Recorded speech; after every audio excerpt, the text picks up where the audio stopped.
Hello friends, welcome to defence matrix. तो जैसा कि न्यूज़ आ चुकी है, फ्रांस में हमारे प्राइम मिनिस्टर की विजिट के दौरान दो इम्पॉर्टेंट डील्स जो हैं साइन हो सकती हैं।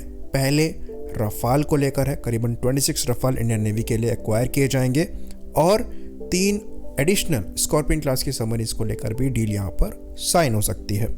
तो इन दोनों मुद्दों पर हम विस्तार में चर्चा कर चुके हैं, लेकिन अब जो न्यूज़ आ रही है वो ये आ रही है कि जेट इंजन्स को लेकर भी यहाँ पर बात आगे बढ़ सकती है। और ये खाली जेट इंजन में कोलैबोरेशन को लेकर नहीं है, ये हेलीकॉप्टर के इंजन्स को लेकर भी है, जो कि IMRH के लिए बनाए जाने हैं और 3000 शाफ्ट हॉर्स पावर कैटेगरी के इंजन होंगे। तो ये चीज़ पहले से ही क्लियर है। 2022 में ही एक MOU साइन हुआ था साफरान और HAL के बीच में IMRH के इंजन को बनाने के लिए। तो वो चीज़ तो साफ थी कि यहाँ पर फ्रांस के साथ कोलैबोरेशन होगा ही, लेकिन जेट इंजन कोलैबोरेशन को लेकर चीज़ें साफ नहीं थी और यहाँ पर कंटेंडर भी कई थे। जनरल इलेक्ट्रिक ने भी कोलैबोरेशन को बढ़ाने की बात कही है F414 के MOU साइन होने के बाद। उसके बाद रोल्स रॉयस ने भी अपने ऑफर को सामने रखा था, लेकिन रोल्स रॉयस के साथ केस ये हो गया कि हॉक डील में स्कैम को लेकर नाम जो है रोल्स रॉयस का सामने आ गया। तो एक तरीके से रोल्स रॉयस थोड़ी बैकफुट पे चली गई। वहीं पर साफरान द्वारा यहाँ पर कोलैबोरेशन जो है वो एक्सटेंडेड लेवल पर ऑफर किया जा रहा है और पहले भी साफरान ने ये चीज़ कोट करी है कि वो 100% TOT के साथ इन इंजन्स को इंडिया में बनाने को तैयार है। और यहाँ पर जो TOT की बात हो रही है ये खाली मैन्युफैक्चरिंग को लेकर नहीं है, जैसा कि F414 के केस में है। यहाँ पर कंप्लीट नो हाउ और नो वाई ये भी शेयर किया जाएगा। तो ये एक्चुअली जॉइंट डेवलपमेंट होगा जो हमें लॉन्ग रन में बेनिफिट दे सकता है। तो ये चीज़ हमने डिटेल में एक्सप्लेन करी थी कि क्यों फ्रांस यहाँ पर सबसे ज़्यादा विलिंग होगा इंडिया के साथ जॉइंट जेट इंजन मैन्युफैक्चरिंग को लेकर। तो ये जो यूरोपियन कंट्रीज़ हैं ये जनरली जॉइंटली चीज़ों को डेवलप करती हैं ताकि प्रोडक्शन कॉस्ट यहाँ पर कम रहे और एक बड़ा मार्केट इनके प्रोडक्ट के लिए तैयार रहे। तो साफरान जो है ये ट्रांसपोर्ट एयरक्राफ्ट के भी इंजन्स बनाती हैं जो कि एयरबस और बोइंग जैसे एयरक्राफ्ट में लगते हैं। साथ ही साथ ये हेलीकॉप्टर इंजन्स भी बनाती हैं। तो इनके हेलीकॉप्टर इंजन्स जो है मल्टीपल हेलीकॉप्टर्स में लगे हुए हैं। साथ ही साथ इनके जो ट्रांसपोर्ट इंजन्स हैं ये भी मल्टीपल, लेकिन जो मिलिट्री टर्बोफैन्स हैं उनके लिए मार्केट इनका बहुत सीमित है।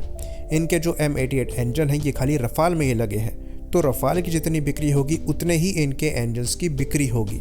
और फिलहाल के लिए ये लग ही रहे हैं रफाल को लेकर। कई कंट्रीज़ ने इनके प्लेटफॉर्म परचेज़ किए हैं, लेकिन अगर इनको इतने एक्सपोर्ट कस्टमर ना मिलते तो R&D कॉस्ट इन्होंने रफाल के इंजन्स को बनाने में उतना ही लगाया है जितनी बाकी कंट्रीज़ लगाती हैं, लेकिन जो आउटपुट है वो इनको इतना मिलने नहीं वाला था। जबकि EJ200 जो इंजन बनाया गया है यूरोफाइटर के केस में, उसके लिए मल्टीपल पार्टनर्स पहले ही यहाँ पर इन्वॉल्व थे। तो मल्टीपल एयरफोर्स इन प्लेटफॉर्म्स को लेने ही वाली थी, तो एक बड़ा मार्केट उनके पास पहले से था। वहीं पर अमेरिका की बात करें तो इनके पास खुद ही इतना बड़ा मार्केट है कि इनकी कंपनीज प्रॉफिटेबल ही रहती हैं, इसलिए R&D में ये इतना खर्च कर पाते हैं। तो मिलिट्री R&D जो है ये काफ़ी एक्सपेंसिव सेक्टर है और लॉन्ग टर्म में अगर यहाँ पर सस्टेन करना है तो फ्रांस जैसी कंट्री को यहाँ पर पार्टनर चाहिए। तो इसीलिए साफरान इतनी विलिंग है इंडिया के साथ जॉइंट कोलैबोरेशन के लिए, ताकि जो R&D की फंडिंग है इन नेक्स्ट जनरेशन इंजन्स के लिए उसका पूरा लोड फ्रांस पर ना पड़े। साथ ही साथ फ्रांस के पास एक बड़ा मार्केट भी हो। बाकी ये जॉइंटली डेवलप्ड इंजन जो है ये फ्रेंच प्लेटफॉर्म में भी लगाए जा सकेंगे और IP राइट्स दोनों कंट्रीज़ के पास होंगे।